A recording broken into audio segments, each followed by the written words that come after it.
We're here today to announce charges. This stems from the incident that happened at Cesar Chavez Elementary School the week before last, I believe. We have filed 2 charges in this matter. We have charged Aubrey Wilson with 1 count of child abuse in the 4th degree. We have charged Chelsea Berkeley with 1 count of felon in possession of a firearm.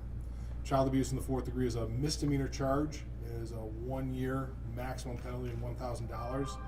Felon in possession of a firearm is a 5-year maximum penalty felony. We can't get into the details too much, but just real briefly I can say that essentially what we have here is one individual brought the gun into the home, and the other individual was the one who put the gun in a place accessible to the child that brought it to Cesar Chavez Elementary. So I want to compliment the chief and the Grand Rapids Police Department. They've done an outstanding job in conducting this investigation. I think this demonstrates the seriousness of which we take these cases. When I say we, being, whether it be Grand Rapids Police and the prosecutor's office or be any law enforcement entity in Kent County, we are going to investigate and follow up in anything that we can do to make sure these guns are trying to be kept out of the hands of kids and kept out of the schools. This could have been a very dangerous incident, and so I'm glad we can do something here to provide some closure, at least in this incident, and we'll continue to look at any other cases that come forward. Obviously, both these individuals are presumed innocent until proven guilty in a court of law.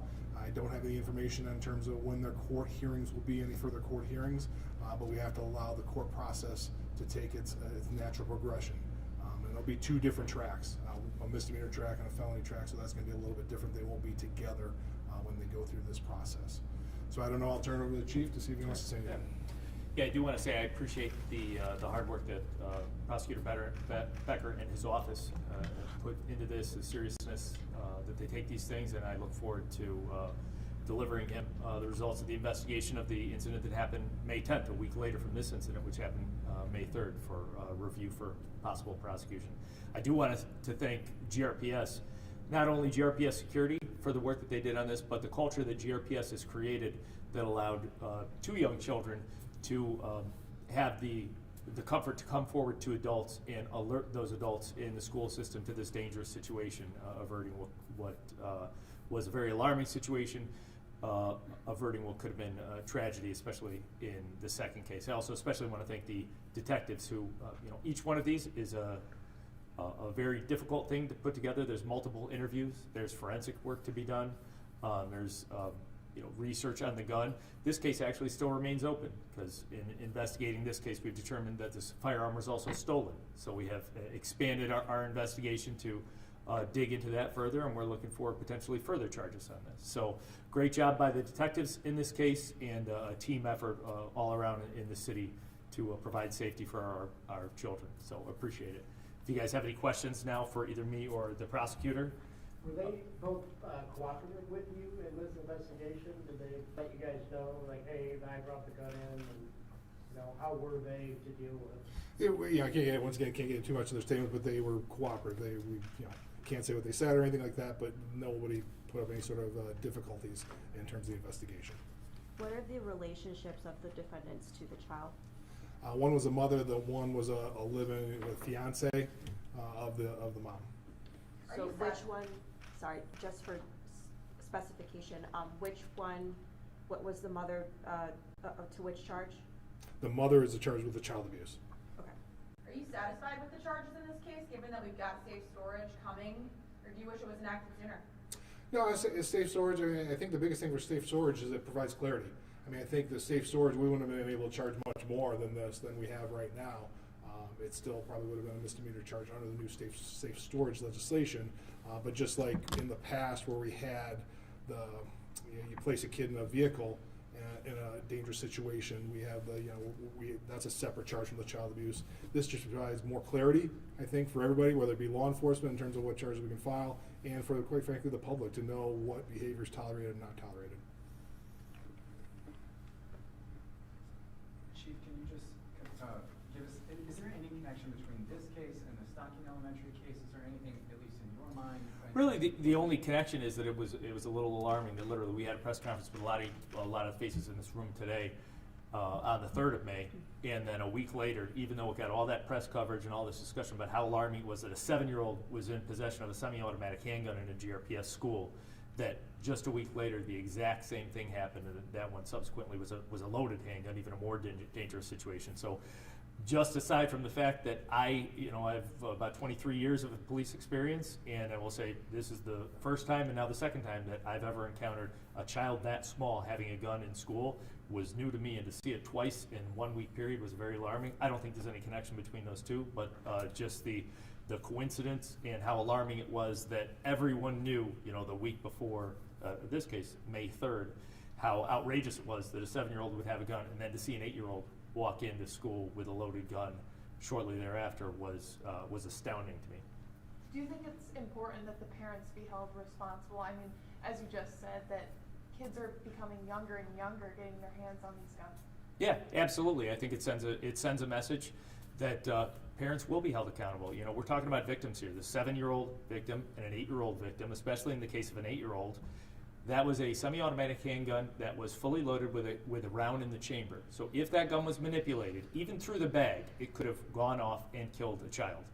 And the result of that is the result of decisions an adult made. So holding those parents accountable, letting parents know that they have a responsibility. If you are going to possess a gun, in this case it wasn't even a legally possessed gun, but if you're going to possess a gun, you have to be a responsible gun owner. So I think it is very important to hold parents accountable. So are there I think, just if I could add, it goes beyond parents. I mean, this is any adult that has access to a firearm that's going to put them in a situation where kids have access to it. So it's not, we can't just focus on parents. I think we need to focus on anybody who has a gun and they may have kids in their house, just visiting even. That's the message I think we want to set. It covers all adults. And just so I'm understanding correctly, are all the charges misdemeanor charges, or have there been a felony charge? No, the felon possession is a felony charge. It's So a 5-year. so one of these people, one of these adults with a stolen gun was a felon, also in possession? There's a felon possession. That's what the charge is, a felon in possession of a firearm, correct. And Prosecutor Becker, you mentioned that the felony charges, you mentioned that the gun was placed in a position where it was accessible to the child. Does that mean it was placed like in the backpack, or was? Nope, I can't get into the facts that much. That's just, it just gives a place where a child had access to it, and I'll leave it at that. Can you state the ages of the two defendants and where they're from? Boy, I don't have the ages right off the top of my head, so sorry. Have they been arraigned? As far as I know, they have not. But I could be wrong. We don't get involved in arraignments, so. Are you considering juvenile charges for either of these still? Nope. We can't, under Michigan law, a juvenile is presumed incompetent under 10 years of age. So both these kids are under 10 years of age, so there's no way we could even file charges if for some reason we wanted to. And we're not looking, like as the chief said, this is more adult decisions, and kids are going to do stupid things, and especially when they're this age. So there's no charges for them. Do you know? Chief, I guess to that point, did you speak to the children? Do you get a sense of their intent? Did they just see something shiny and want to bring it to school? Or We didn't, in either case, did we think that there was any threat, that there was any, kids, at one point in time, I was a 7 and 8-year-old boy, and I'll tell you, if I had access to a firearm, I would have been interested in it. I would have been interested to hold it, to see it. And as a gun owner myself and having young kids, one of the most important things to do is as soon as they were of age that they could possibly hold a gun, I brought the gun out and I safely discussed the gun with them and, take away that mystique from it. But I think it was just kids being kids and interested. No, there was no criminal intent at all. Do you think that they were trying to show it off at school? What do you think the correlation was, instead of just taking it out and looking at it? Right, at home? and we may never know the mindset. Some of that may come out in the criminal proceedings, but we probably won't ever know the true mindset of the 7 or 8-year-old. But as I said, I am confident there was no criminal intent at all. You know if the child is still in their mother's custody? I do not know. Again, do you know where they are from? Are they a resident of Grand Rapids, or which city? Obviously, they reside in Grand Rapids. That's why we have. But in terms of where they're originally, I don't know that. Okay.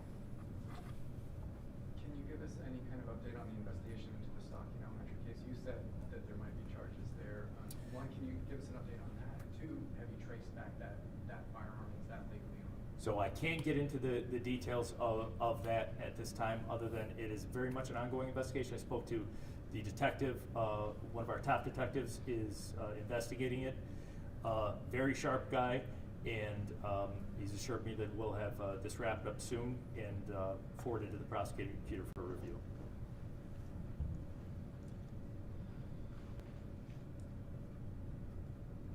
Anything else?